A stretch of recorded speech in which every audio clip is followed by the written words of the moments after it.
Civil services की तैयारी करने वाले ज़्यादातर एस्पिरेंट्स फेल होने के डर से परेशान रहते हैं। किसी को इस बात का डर है कि अगर हम फेल हो गए तो जिससे शादी करना चाहते हैं उसे नहीं हो पाएगी।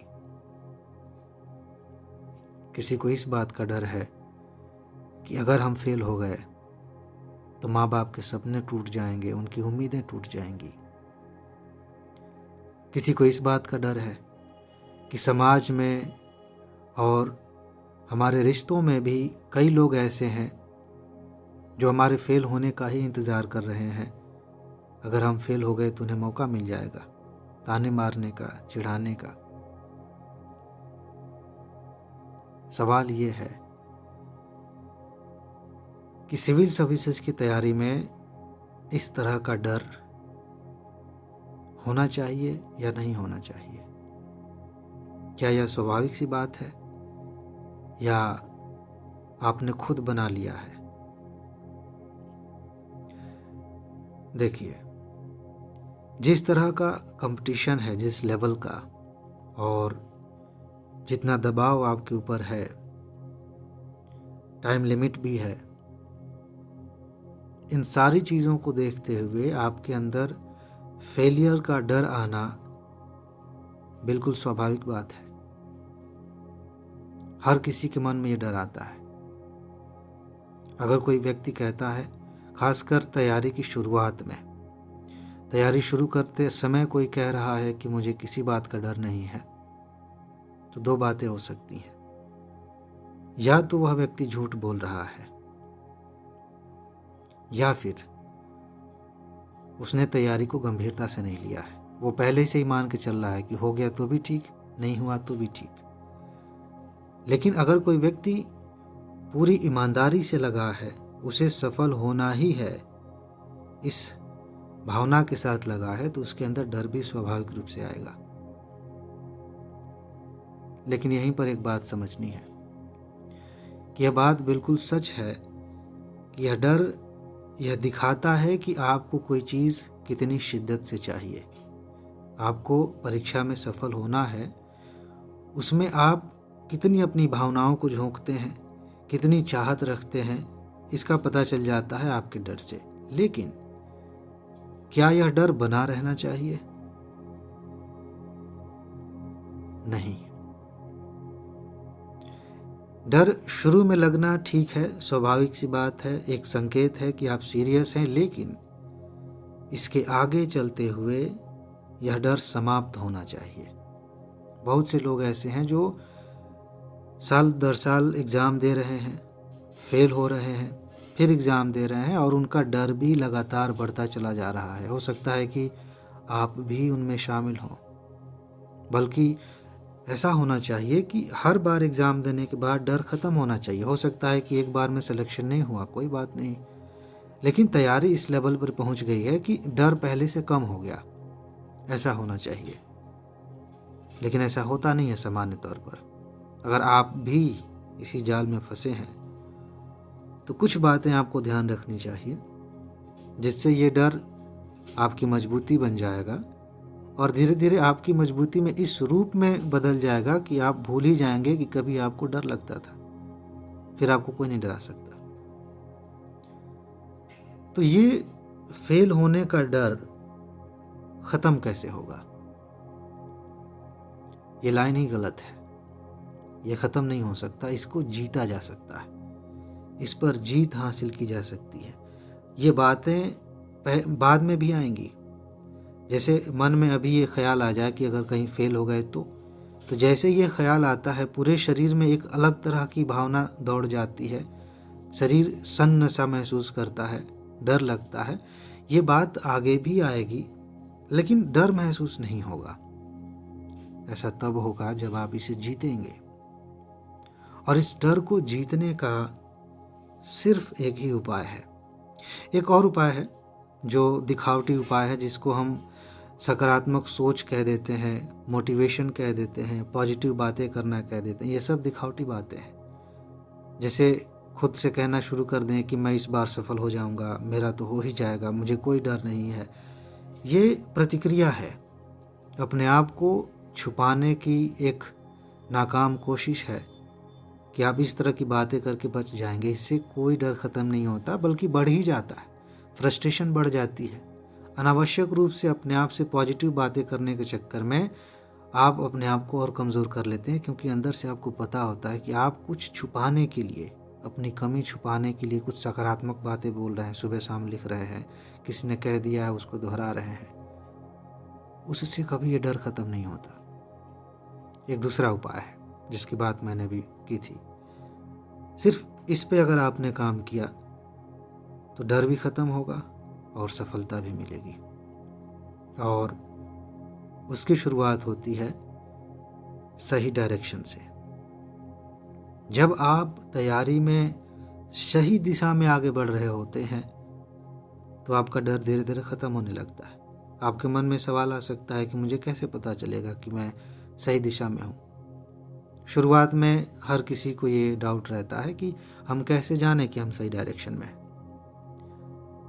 मान लीजिए आप एक जगह पर खड़े हैं, चल नहीं रहे हैं, कैसे कहा जाए कि आप सही दिशा में हैं? जब चलेंगे तो ही पता चलेगा कि आप किस रास्ते पर जा रहे हैं, और सही रास्ते पर चलने पर पता चलने लगता है, खासकर तैयारी में। तो तैयारी में सही रास्ते की पहचान कैसे होगी? कैसे आप जाने कि आप सही रास्ते पर चल रहे हैं? और डर अपने आप ख़त्म होगा। चेक करने की ज़रूरत नहीं पड़ेगी कि ख़त्म हुआ या नहीं। इसमें सबसे पहली चीज़ होती है, ध्यान से समझिए, अब तक पता नहीं कितने टॉपर्स ने इस बात को कहा है, हर गंभीर टीचर बार बार आपसे ये कहता है, लेकिन आलस की वजह से, अपनी पुरानी प्रवृत्तियों की वजह से और शॉर्टकट खोजने की वजह से बहुत सारे लोग इस पर काम नहीं करते और परेशान रहते हैं, फेल होते रहते हैं, बार बार डर बढ़ता चला जाता है, करते नहीं। वही बात मैं फिर से आपको दोहरा रहा हूँ, ध्यान से समझिए। अगर सच में अपने डर को ख़त्म करना है तो ये काम करना पड़ेगा। तो सही दिशा मिलती है सिलेबस से। पहली चीज़ है, अभी इसमें 3 चीज़ें हैं। सबसे पहली चीज़ है सिलेबस। चाहे आप यूपीएससी की तैयारी कर रहे हो, चाहे कोई भी स्टेट पीसीएस दे रहे हो, जब तक आपके पास सिलेबस का ज्ञान नहीं है, आप नहीं देख पा रहे हैं कि आपसे कहाँ से पूछा जाना है, सिर्फ किसी के कहने पर आप आगे बढ़ रहे हैं कि कोई बहुत अच्छा टीचर है, किसी टॉपर ने कोई बात बता दी, ट्रिक बता दी, ये किताब पढ़ लो बहुत अच्छी है, उसको ख़रीद के रख लिया, इससे कुछ नहीं होता। किताबें हर साल छपती हैं, हज़ारों लाखों किताबें हैं एक एक विषय पर, कितनी किताबें पढ़ेंगे? सिलेबस एक है। अगर आपने सिलेबस समझ लिया तो बिना किताब के भी आज के ज़माने में एआई है और भी सुविधाएं हैं, हम भी आपको टॉपिक वाइज नोट देते हैं, तो कहीं से भी आप पढ़ सकते हैं। लेकिन आप जानेंगे कैसे कि पढ़ना क्या है? वो काम होता है सिलेबस से। और कोई बड़ी चीज़ नहीं है, आप दुनिया भर की चीज़ें याद कर लेते हैं, 1-2 पेज का सिलेबस याद नहीं हो पाता। उसे याद करना ये आपकी पहली जिम्मेदारी होनी चाहिए, पहली प्राथमिकता होनी चाहिए, वही छूट जाता है, रास्ता ही गलत हो गया। अगर आपने सिलेबस छोड़ दिया है और कई सालों से पढ़ाई कर रहे हैं, तैयारी कर रहे हैं, तो सबसे पहली चीज़ होती है कि आप सिलेबस को याद करें।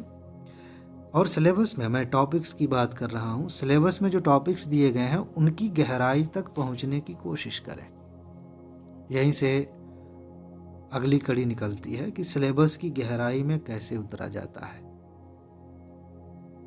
आप खुद सोचिए कि कौन सा उपाय हो सकता है। और ये जितनी भी चीज़ें हैं, जितने भी उपाय हैं, ये सब आपके डर को ख़त्म करने के लिए, आपकी तैयारी को तो बेहतर बना ही रहे हैं, लेकिन ये आपके डर को ऐसे ख़त्म करेंगे कि आपको पता ही नहीं चलेगा। तो सिलेबस की गहराई में कैसे उतरा जाए, इसका रास्ता है प्रीवियस ईयर के क्वेश्चंस। आपने यूट्यूब पर कोई वीडियो देख ली, कहीं से कोई किताब खरीद लिया और एक बार हल कर लिया और आपको लगता है कि हो गया। ये ऐसे काम नहीं करता। ऐसे तो बहुत सारी किताबें हैं जिसमें बहुत सारे प्रश्न दिए गए हैं, कर लीजिए प्रैक्टिस। प्रीवियस ईयर के क्वेश्चंस प्रैक्टिस करने के लिए नहीं होते। आपको बार बार इस बात पर मूर्ख बनाया जाता है कि प्रीवियस ईयर के क्वेश्चंस की प्रैक्टिस कर लो तो काम हो जाएगा। हालांकि जो व्यक्ति यह बात कह रहा है उसकी उतनी गलती नहीं है, वो सही इंटेंशन के साथ कह रहा है, लेकिन आपको समझना चाहिए कि पिछले वर्षों के प्रश्न प्रैक्टिस करने के लिए नहीं होते। ये ज़रूर है कि बहुत सारी परीक्षाओं में वहाँ से प्रश्न रिपीट किए जाते हैं, टॉपिक्स बार बार पूछे जाते हैं, लेकिन जब आप प्रश्नों को देख रहे हैं तो आप दो चीज़ें देखिए। प्रैक्टिस करना बहुत छोटी बात है। सबसे पहली चीज़ ये देखिए कि सिलेबस जो आपने अभी अभी याद किया है, उस सिलेबस के हिसाब से पूछा क्या गया है। यूपीएससी मेंस का सिलेबस आप देखेंगे, टॉपिक बहुत सीधा सीधा रहता है। जैसे मान लीजिए ग्लोबलाइजेशन एक टॉपिक है फर्स्ट पेपर में, भूमंडलीकरण है, लगभग हर दूसरे साल वहाँ से एक प्रश्न आ रहा है। टॉपिक आपने पढ़ लिया कि हाँ मेंस में है, ग्लोबलाइजेशन के बारे में पढ़ना है, उससे कुछ नहीं समझ में आएगा कि उसमें पढ़ना क्या है। लेकिन जब आप प्रीवियस ईयर के क्वेश्चंस देखेंगे तब आपको पता चलेगा कि उसी टॉपिक से कितने तरह से प्रश्न बनाए जा सकते हैं, उसी में कितने डायमेंशंस हो सकते हैं, ये कैसे पता चलेगा जब आप पिछले साल के प्रश्न देखेंगे। ऐसे ही प्रीलिम्स में देखिए, प्रीलिम्स में ज़्यादातर सिलेबस स्पष्ट नहीं होता है, सब्जेक्ट्स आपके सामने होते हैं, लेकिन उसमें भी सिर्फ हिस्ट्री, ज्योग्राफी, पॉलिटी, इकोनॉमी कह देने से काम नहीं चलता। आप उस विषय के प्रीवियस ईयर के क्वेश्चंस देखते हैं तब पता चलता है कि हिस्ट्री में भी कुछ ही ऐसी चीज़ें हैं जहाँ से ज़्यादा प्रश्न आ रहे हैं, और ज़्यादा प्रश्न आने के बाद भी किस एंगल से प्रश्न पूछे जा रहे हैं, क्योंकि सेम टॉपिक पर पीसीएस में अलग बात पूछी जाएगी, यूपीएससी में अलग बात पूछी जाएगी। तो जब आप प्रीवियस ईयर के क्वेश्चंस को इस तरीके से देखना शुरू करते हैं तब सिलेबस की गहराई में पहुंचते हैं, तब आपके लिए रास्ते खुलते हैं, तब आपको समझ में आता है कि जाना कहाँ है। और यहीं पर आपके अंदर एक क्षमता आती है जिसकी वजह से आपको कोई भटका नहीं सकता। कल को कोई भी व्यक्ति आके आपसे ये नहीं कह सकता कि ये पढ़ लो, ये बहुत इंपॉर्टेंट है, यहाँ से क्वेश्चंस आते हैं। आप जानते हैं कि कहाँ से क्वेश्चंस आते हैं, सिर्फ करने की देरी है। तो पीवाईक्यू में मैंने शुरू में कहा कि दो काम आपको करने होते हैं, एक मैंने बताया, दूसरी चीज़ कि जब आप ये काम कर रहे होते हैं कि सिलेबस के किस हिस्से से किस एंगल से प्रश्न पूछा गया है, तभी आपको ये भी समझ में आ जाता है, ये अपने आप समझ में आ जाता है अगर आप जागरूक हैं तो, कि हर विषय में कौन सा टॉपिक है जो बार बार पूछा जा रहा है, कौन से ऐसे टॉपिक्स हैं जिनको उठाकर ज़्यादातर प्रश्न बनाए जा रहे हैं, ये समझ में आने लगता है। तुरंत उन्हें नोट करिए। अब जैसे ही आपने इसे नोट कर लिया, आपके सामने चीज़ें स्पष्ट हो गई, काम पूरा हो गया है, आधा काम पूरा हुआ है। अब इसके आगे आप पढ़ाई तो वैसे भी कर रहे थे, अब आपकी पढ़ाई बिल्कुल अलग तरीके से होगी।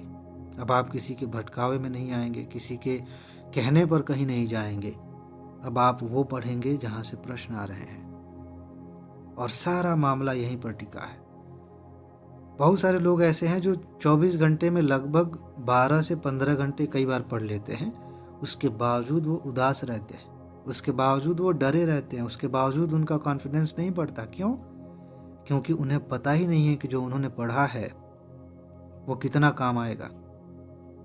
लेकिन अगर आप इस रास्ते से जाते हैं और आपने एक दिन में 5 घंटे भी पढ़ाई की है और उन टॉपिक्स को पढ़ा है जहाँ से प्रश्न आ रहे हैं बार बार, तो उसमें भी आपको कॉन्फिडेंस नज़र आएगा, उसमें भी आपको ये दिखेगा कि आप सही रास्ते पर जा रहे हैं, आप सफल होने वाले हैं। और जब धीरे धीरे आपकी पढ़ाई, आपकी तैयारी आपको एहसास दिलाने लगे कि आप सफल होने वाले हैं, वैसे ही आपका डर हवा होने लगता है, उड़ने लगता है, भाप बन के खत्म हो जाता है डर।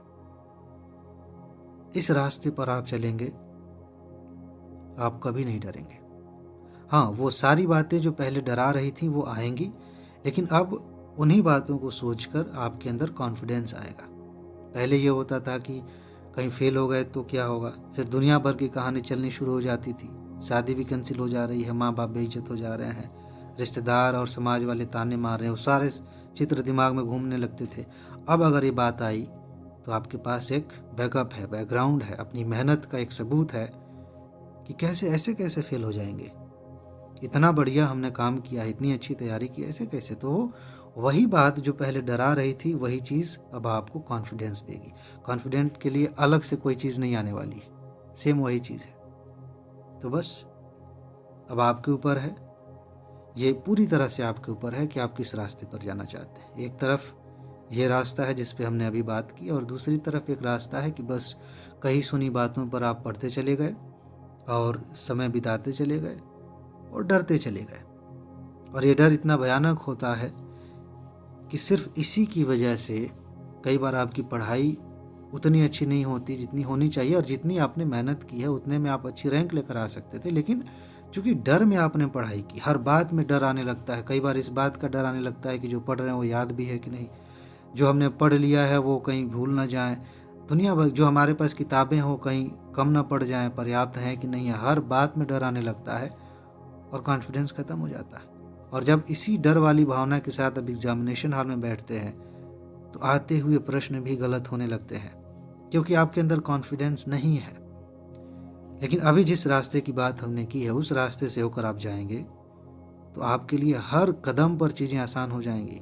चाहे कितना भी प्रेशर हो, जब क्वेश्चन देखेंगे आप और आपको पता चलेगा कि अरे इसको तो हम कई बार पढ़ चुके हैं, बार बार पढ़ते आ रहे हैं, यही क्वेश्चन फिर पूछ लिया गया, हमको पता था ये इस एंगल से पूछा जाएगा, भले ही कठिन है लेकिन इसका तरीका मैंने पता कर लिया है, आप वो भी हल कर लेंगे, आराम से सफल होंगे। इस पर विचार करिए, फिर आगे बढ़िए, देखिए आप कितनी आसानी से सफल होते हैं।